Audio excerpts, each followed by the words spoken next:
Hindi ako perpekto, pero kaya kong makontento sa taong kayang humawak ng pangako, papahalagahan at iingatan ang pagmamahal ko.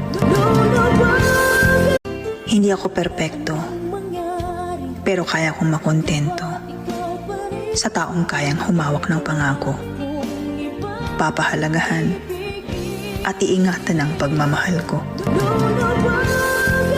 Hindi ako perpekto, pero kaya kong makontento sa taong kayang humawak ng pangako, papahalagahan at iingatan ang pagmamahal ko.